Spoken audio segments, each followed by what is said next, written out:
नमस्कार, welcome to my channel. मैं हूं मनीषा। दोस्तों, आज की वीडियो बहुत ही महत्वपूर्ण है। आज हम बात करेंगे महाशिवरात्रि पर्व का महत्व क्या है।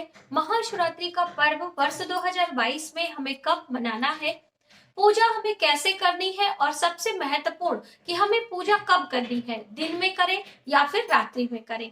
पूजा में किन किन चीजों को हमें जरूर चढ़ाना चाहिए और क्या कुछ चीजें ऐसी हैं जो कि हमें नहीं चढ़ानी चाहिए। इस तरह की बहुत सारी महत्वपूर्ण जानकारी इस वीडियो में हम आपके साथ शेयर करेंगे। तो वीडियो पर आप इन तक बने रहें, जिससे सभी जानकारी प्राप्त करके इस महाशिवरात्रि पर्व का आप लाभ उठा सके और इस दिन कुछ विशेष चीजें भगवान शिव पर अर्पित करें, जिससे आपकी कोई भी मनोकामना हो जो अभी तक नहीं पूरी हुई है, तो आप पूर्ण श्रद्धा भाव से यदि आप करते हैं तो जरूर आपकी मनोकामनाएं पूर्ण होंगी। दोस्तों, हिंदू मान्यता के अनुसार महाशिवरात्रि का पर्व अपने आप में बहुत ही खास होता है, महत्वपूर्ण होता है।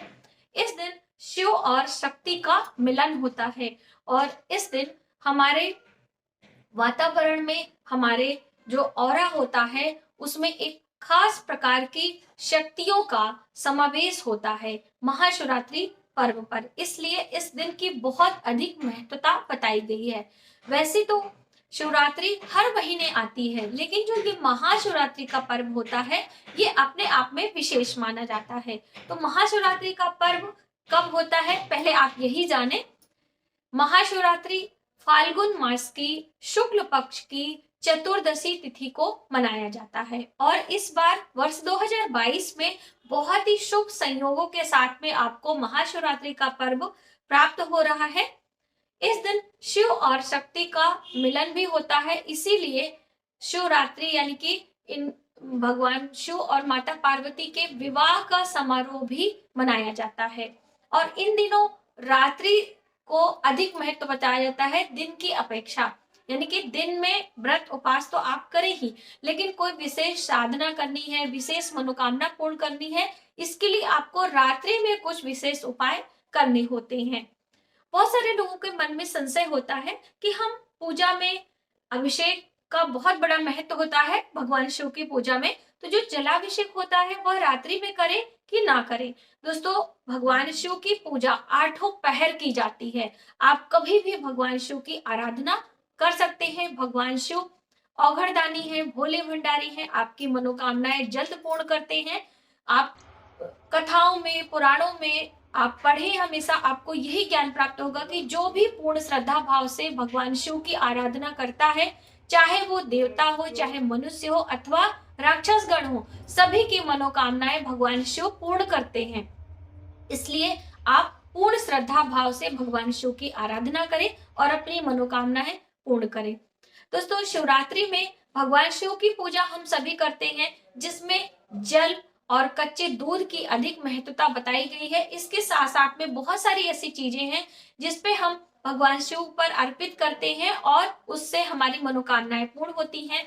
जैसे कि अखंडित चावल जरूर इस्तेमाल करना चाहिए। ऐसा करने से आपके घर में धन धान्य की कभी कमी नहीं रहती है।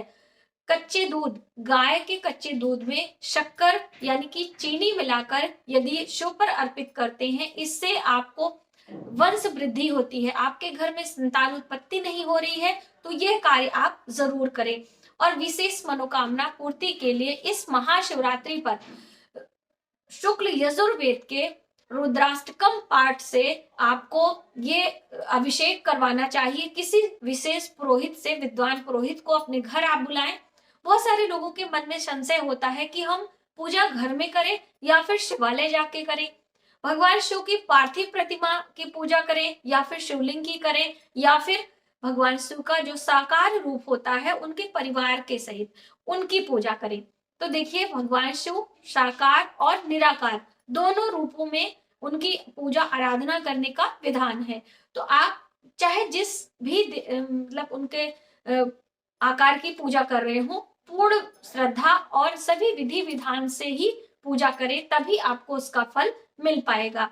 घर में भी कर सकते हैं, शिवालय में, लेकिन घर की अपेक्षा आपको शिवालय में जाकर पूजा आराधना विशेष मंत्रों के द्वारा यदि करते हैं तो उसका अधिक फल प्राप्त होता है। क्योंकि देखिए, जो शिवालय के शिवलिंग होते हैं उनका प्राण प्रतिष्ठित हुआ रहता है। प्रतिदिन वहां पे पूजा अर्चना मंत्रोच्चारण के द्वारा भगवान शिव की आराधना की जाती है, तो उसका पूर्ण फल आपको जरूर प्राप्त होता है। और घर पे यदि आपके पास शिवलिंग नहीं है, बहुत सारे लोगों के मन में संशय होता है, तो आप पार्थिव यानी कि किसी शुद्ध सरोवर की मिट्टी ले लें और उससे आप पार्थिव प्रतिमा बनाएं और अपने घर पे पहले भगवान शिव की पंचोपचार विधि से पूजा करें। उसके बाद फिर शुक्ल यजुर्वेद के रुद्राष्टकम पाठ करते हुए अभिषेक करें। अभिषेक अलग अलग चीजों से किया जाता है, जैसे कि जल से अभिषेक करें, कच्चे दूध से करें, पंचामृत से करें। पंचामृत से कर रहे हैं तो जो 5 प्रकार की चीजें होती हैं, जल, कच्चा दूध, दही, घी, शक्कर, शहद, तो ये सभी चीजें अलग अलग चढ़ाएं, एक साथ मिश्रित करके आप ना चढ़ाएं। 1 बाय 1 करके चढ़ाएंगे तो ज्यादा उत्तम होता है।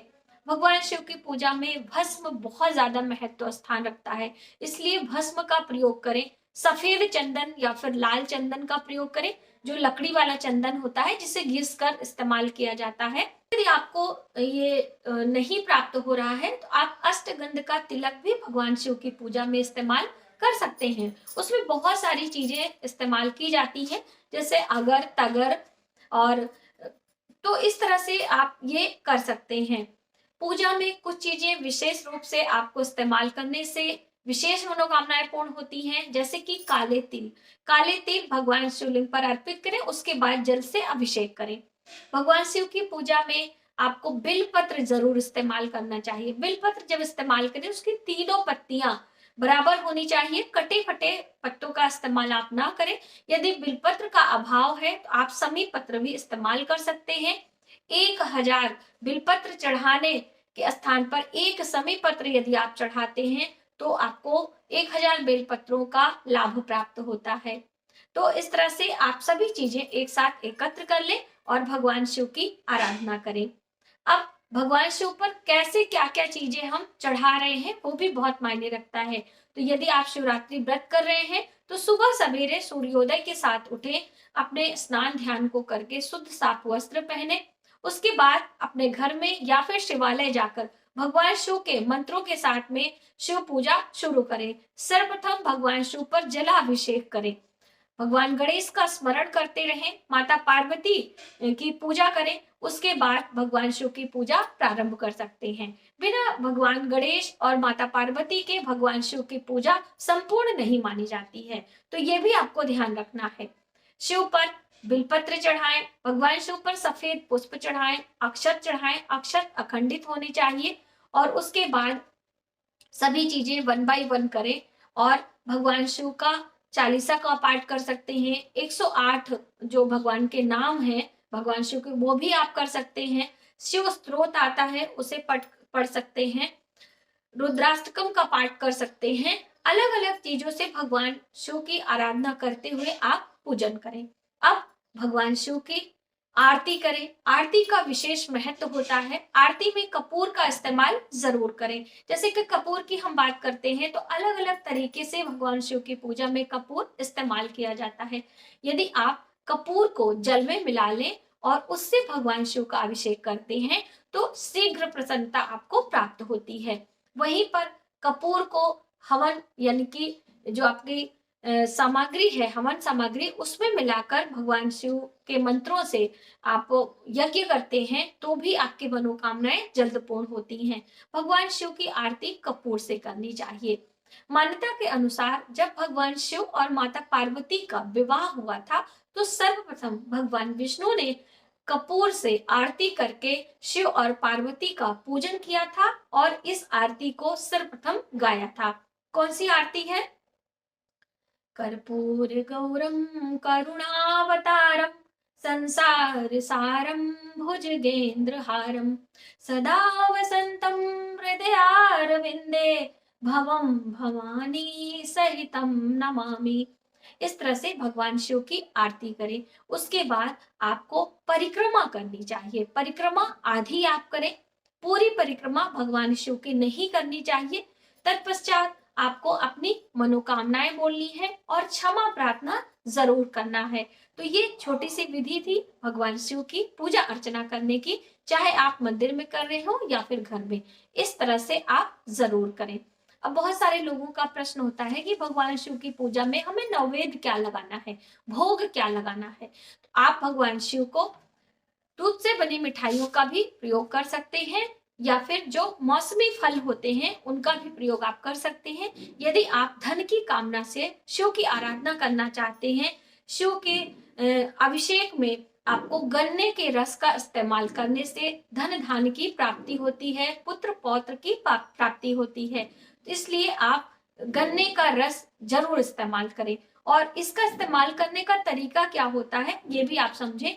कोई भी चीज इस्तेमाल कर रहे हैं, चाहे दूध, दही, घी, शक्कर, तो थोड़ी मात्रा में भगवान शिव पर आप लेप लगाएं, उसके बाद जल से अभिषेक करें। ध्यान रखें कि जब भी आपको विशेष मनोकामना पूर्ति के लिए भगवान शिव की आराधना कर रहे हैं, तो यजुर्वेद के रुद्राष्टाध्यायी मंत्रों से ही आपको अभिषेक करना होता है, और उसके साथ में श्रृंगी का इस्तेमाल जरूर करें, क्योंकि जो जल की धारा होती है उसे टूटना नहीं चाहिए।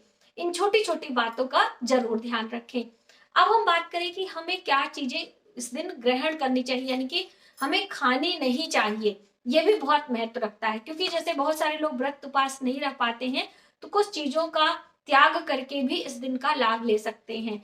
आप यदि आपका शरीर स्वस्थ है तभी आप व्रत रहें, वरना आप जल और फल लेते हुए भगवान शिव की आराधना करें और मंत्रों का जप करके उसका लाभ ले सकते हैं, लेकिन तिल का इस्तेमाल ना करें।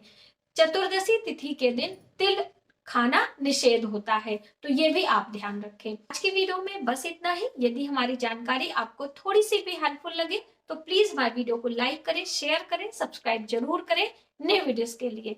मिलते हैं एक नई वीडियो में नई जानकारी के साथ, तब तक आप अपना ख्याल रखें। नमः शिवाय।